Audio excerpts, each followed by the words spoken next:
Bienvenue sur Top Invest, la chaîne des tops d'investissement. Ici, on parle essentiellement d'entreprises de qualité. Avons-nous une opportunité d'investissement en date d'aujourd'hui sur AGNC Investment? C'est la question à laquelle on va essayer de répondre en se basant sur les états financiers de la compagnie. Donc, ceci représente uniquement mon point de vue et non un conseil d'investissement. Donc, ici, AGNC a un dividend yield de 11,46%. D'accord. Donc, la première chose qui frappe les gens, c'est généralement ce gros dividende-là, ainsi que le forward P qui est aux alentours de 6 fois les bénéfices. Mais en même temps, que fait la compagnie? Vous voyez ici que c'est un mortgage rate, donc Mortgage Real Estate Investment Trust. Donc, qu'est-ce que ça veut dire? Simple. En fait, c'est une entreprise qui une entreprise qui investit uniquement sur des hypothèques. C'est tout. Donc, elle ne détient aucun bâtiment ni aucun loyer, ne récupère aucun loyer. Elle investit uniquement sur les hypothèques et elle récupère uniquement les intérêts. Mais attention, ça c'est la façon, ça c'est la version simplifiée. Parce qu'il y a deux types de mortgage rate. Il y a les agency mortgage, il y a les residential mortgage rate et les, excusez-moi, mon anglais va un peu faire, ça sera un peu bizarre, mais on a les agency mortgage rate et on a comment on appelle ça? On a les commercial mortgage rates, d'accord? Donc, généralement, quand on parle de residential mortgage rate, la majorité, c'est des agencies. Qu'est-ce que ça veut dire? En fait, aux États-Unis, pour avoir accès à la propriété, on a créé une agence qu'on appelle généralement Fannie Mae. Donc, il n'y a pas que Fannie Mae, il y a également d'autres agences, en fait. Donc, quand vous investissez dans les mortgages financés par les agences, on appelle ça les agencies. D'accord. So, généralement, pourquoi est-ce qu'on le fait? C'est parce que le principal est garanti, dans le sens où il y a moins de risques de défaut au niveau du principal de la dette. D'accord. Et au niveau des commercial real estate, donc c'est généralement, voilà, comme son nom l'indique, vous investissez auprès des banques, mais c'est seulement pour les bâtiments commerciaux, etc. Donc déjà, quand vous arrivez sur un mortgage rate, il faut regarder qu'est-ce qu'elle fait exactement. Parfois également, on a un mix des deux. On peut être agency et on peut être commercial. Donc il faut aller regarder ça. Et s'il vous plaît, lisez les rapports financiers de ce genre de compagnie. Franchement, moi, je les évite déjà. Je n'investis pas dans les mortgage rates parce que c'est assez complexe à analyser. C'est pas impossible, mais c'est complexe. Franchement, c'est complexe. Si vous vous souvenez de la crise des subprimes, ce genre d'entreprise-ci était comment on appelle ça? Elle était parmi les entreprises qui ont fait un peu de trucs bizarres pendant cette période-là, d'accord? So, on va le dire comme ça. So, lisez les rapports financiers ici, et c'est très important dans le sens où il est très facile d'analyser cette compagnie. Dans le sens où, en fait, vous pointez uniquement du doigt le book value de l'entreprise. C'est ça. Parce que son book value est essentiellement en cash. D'accord. Quand vous allez voir le bilan de l'entreprise ici, vous voyez cette partie ici, Agency Security and at Fair Value, donc ça dit que ce sont les hypothèques détenues au sein des agencies, donc c'est près de 52 milliards ici. Après ici, on a il faut aller regarder ce que ça veut dire, Receivable under Reverse Repurchase Agreement, donc excusez-moi, je vais le dire comme ça, pour faire simple. Et vous avez ici le Repurchase Agreement ici, donc qu'est-ce que ça veut dire généralement? Moi, quand je ne comprends pas un terme dans un rapport financier, d'accord, tout ce que je fais, c'est je le copie, parce que n'oubliez pas que vous avez cette possibilité-là. Vous copiez, on va juste faire ça, copier, d'accord, copier, find, V, et je regarde combien d'occurrences on me donne. So, j'ai 19 occurrences, donc je vais aller point par point, parce que je sais qu'à un moment donné, on va m'expliquer à peu près qu'est-ce que ça veut dire. Par exemple, Repurchase Agreement, ça veut dire quoi? We finance the acquisition of security for our investment portfolio primarily through Repurchase Agreement with financial institution. Donc ici, c'est-à-dire que c'est eux-mêmes qui achètent auprès des institutions financières, donc ce n'est pas auprès des agencies, d'accord? Donc, les institutions financières, ça peut être des banques, ça peut être des assurances, etc. Donc, lisez les rapports financiers sur cette compagnie-ci. Donc, pour l'analyser, vous regardez uniquement le book value, vous regardez également le operating cash flow, donc ici le fund from operation. Donc, et également, vous prenez en considération le fait qu'elle va fonctionner uniquement avec beaucoup de dettes. Donc, ça ne sert à rien d'aller regarder le niveau d'endettement. Enfin, pas que ça ne sert à rien, c'est important, d'accord? Mais quand on arrive ici au niveau des... Qu'est-ce que je dis, ça ne sert à rien? C'est important, c'est important, c'est important. C'est important. Donc, quand vous allez arriver ici, bon, moi j'utilise ici FastGraph pour que ce soit un peu plus rapide. Vous voyez ici le book value. Quand je prends le book value ici par action, donc ici le book value par action, prenez ça en considération également que quand on dit book value par action, regardez le nombre d'actions ici. Il a tendance à augmenter. Donc, ça peut également être l'une des raisons pour lesquelles le prix de l'action ne fait que baisser depuis. Parce qu'elle se finance, c'est vous qui financez cette entreprise en réalité.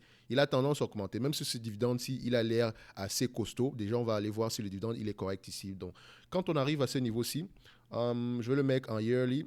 Donc, vous allez voir ici l'évolution du book value. Donc, l'évolution du book value, il peut diminuer pour deux raisons. Premièrement, parce que la taille des actifs a diminué. D'accord. Deuxièmement, parce que le nombre d'actions a augmenté. En 2010, on avait combien d'actions? En 2010, ici, on était à combien d'actions? En 2010, alors, 2010, ici, on est aux alentours de 36 millions d'actions. Quelques années plus tard, on est à 526 millions d'actions. D'accord. Faites attention à ça. Donc, ce n'est pas parce qu'on a fait un split ni quoi que ce soit. C'est vraiment parce que l'entreprise a émis de nouvelles actions à chaque fois.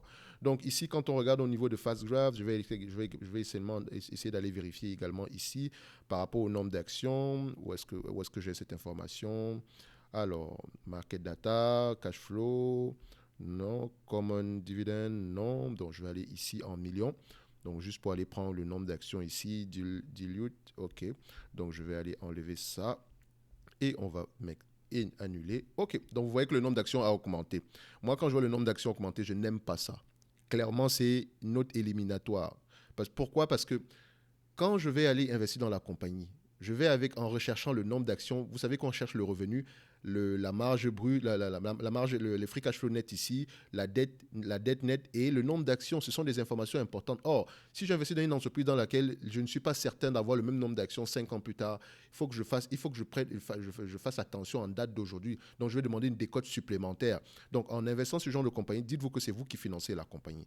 D'accord? Donc, quand j'arrive ici, au niveau du book value, donc on va prendre le book value ici pour aller rapidement. Je vous ai dit ici qu'aller regarder le book value. Donc si vous avez la possibilité de regarder le tangible book value, c'est même mieux que le book value ici. Donc quand on prend ici le total equity ici par action, d'accord, vous remarquez que jusqu'en 2021, jusqu'au 31 mois de décembre 2021, on était à $19 par action. D'accord, $19 par action. Et c'est une entreprise qui a l'habitude de se changer à 90% de son book value, ou bien entre 1 et 90%. Donc, c'est-à-dire que entre $19 et entre $18 par là. D'accord. Donc, ça, c'est en 2021. Mais regardez, ce qui est important, c'est le quarterly. Regardez le quarterly. En date d'aujourd'hui, on est à $15 par action. On est à $15 par action en date d'aujourd'hui.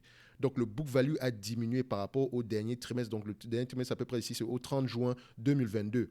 $15,28 par action. Donc, par rapport à la capitalisation boursière, ici, aujourd'hui, l'entreprise est correctement évaluée. Par rapport à sa moyenne, elle s'échange généralement à 90% de son book value. Donc, ici, le book value est aux alentours de $13,50. L'entreprise est à $12,61. Elle est correctement évaluée.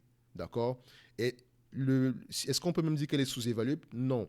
Pourquoi? Parce que ce book value n'a pas tendance à augmenter. Il a même tendance à diminuer. D'accord? Donc, c'est déjà... À partir de là, je sais que je ne vais pas mettre les pieds dans cette compagnie-ci. Si je mets les pieds dans cette compagnie-ci parce que je suis attiré par le dividende, sachez que ce dividende-là, ce n'est pas qu'il n'est pas safe. D'accord? Mais il aura tendance à être réduit. D'accord? Regardez. $5, $5, $5, $5.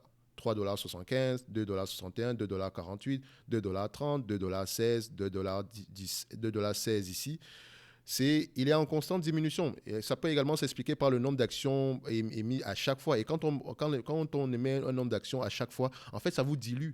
Dans le sens où vous n'aurez pas, si vous avez 5%, si vous avez 5% en termes de rendement ici aujourd'hui et que l'entreprise augmente, double le nombre d'actions disponibles sur le marché, en fait, votre rendement sera divisé par 2.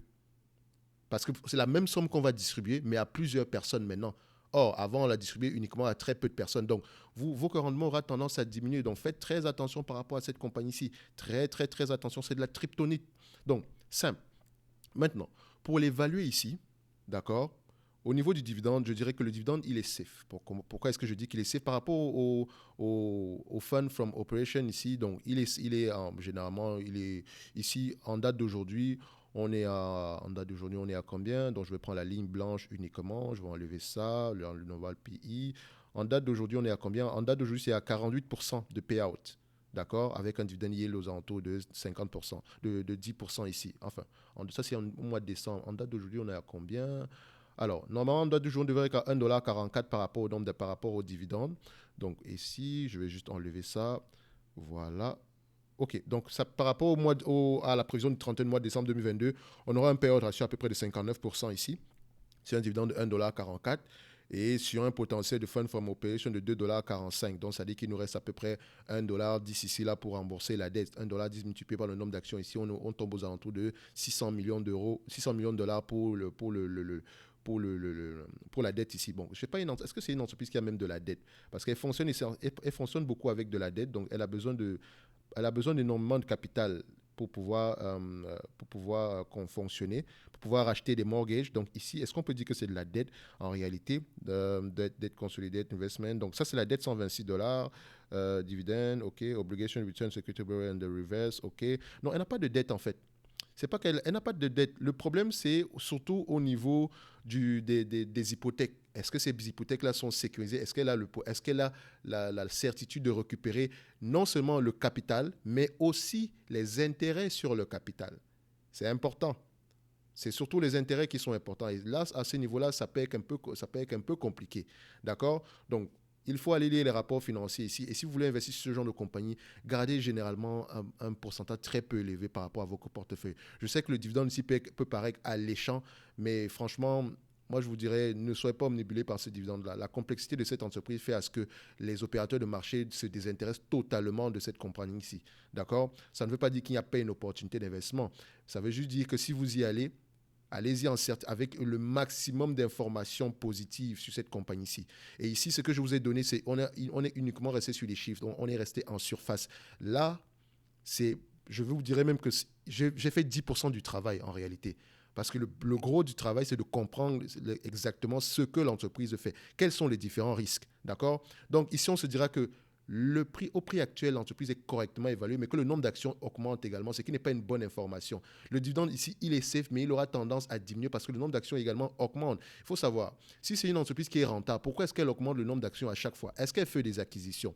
C'est la question que moi je me pose. Donc moi je vais juste regarder ici pour faire rapidement. Donc est-ce qu'elle fait généralement des acquisitions ici? Donc acquisition. On est où? Voilà. Est-ce qu'elle fait des acquisitions? On a ici 500 millions ici. C'était en quelle année? Voilà. 500 millions. On a fait une acquisition ici après les 500 millions il y a quelques années, mais le nombre d'actions augmente ici depuis 2010 au moins. Donc ce n'est pas la raison principale. Donc je pense que, comme je vous l'ai dit, c'est pas une entreprise extraordinaire. Franchement, c'est la complexité de cette entreprise me fait peur.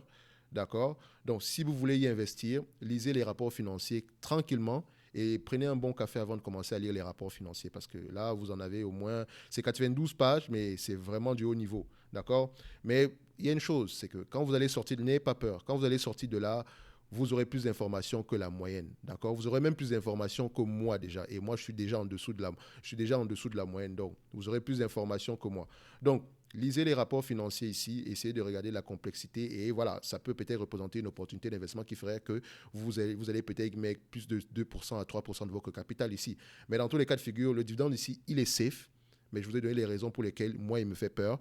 Mais également, l'entreprise, est-ce qu'elle est correctement évaluée et gérée, quoi que ce soit? Je dirais non. Vu le book value qui diminue à chaque fois, ce n'est pas une bonne note. On aimerait voir un book value qui augmente avec le temps. Or, ici, on a un book value per share qui ne fait que diminuer avec le temps. Rien ne nous dit qu'on ne sera pas à 10 $ par action dans 5 ans. D'accord? Donc, moi ici, je vais rester à l'écart de cette compagnie-ci.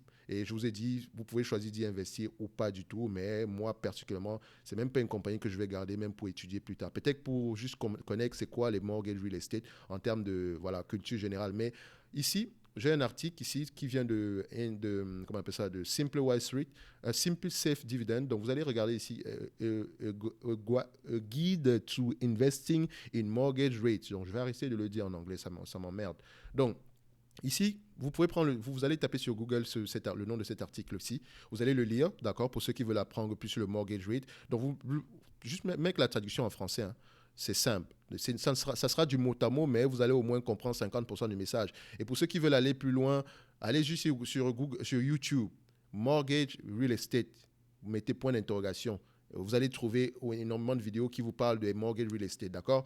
Donc, moi, à mon niveau, AGNC Investment, le dividende, il est safe. Le prix actuel a l'air correct par rapport à l'équité actuelle, mais cette équité a tendance à diminuer. Mais moi, je vous encourage vivement à rester à l'écart de ce genre de compagnie ici. Et si vous voulez y investir, allez-y avec une petite partie de votre portefeuille. D'accord? Donc, on se donne rendez-vous. Et si vous aimez les gros dividendes en réalité, parce que je sais que c'est le dividende qui vous intéresse dans ce genre de compagnie ici, vous avez une entreprise comme MMP, Magellan Midstream, qui distribue un gros dividende. Et ce dividende-là est safe. On a fait une analyse sur cette compagnie ici dernièrement. Vous avez également les entreprises comme EPD, d'accord, qui distribue un gros dividende ici.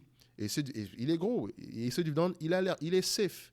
D'accord? Vous avez également une entreprise qui est SPG, l'une des meilleures compagnies dans son domaine, dans les Real Estate Investment Trust et immobilier commercial ici. L'une des meilleures, si ce n'est la meilleure. D'accord? Elle est ici, elle est à 5,77%. Et il y a un potentiel d'augmentation encore parce qu'elle a diminué son dividende depuis le temps, alors qu'à une époque, elle distribue à peu près 9,57 $. C'est par rapport à la période actuelle. Donc, ce dividende-là peut augmenter en supplément. Elle est bien gérée. Donc, si c'est le gros dividende qui vous intéresse, dites-vous qu'il y a des alternatives plus safe que ça. D'accord? On va se donner rendez-vous sur la prochaine vidéo. D'ici là, portez-vous bien. Merci.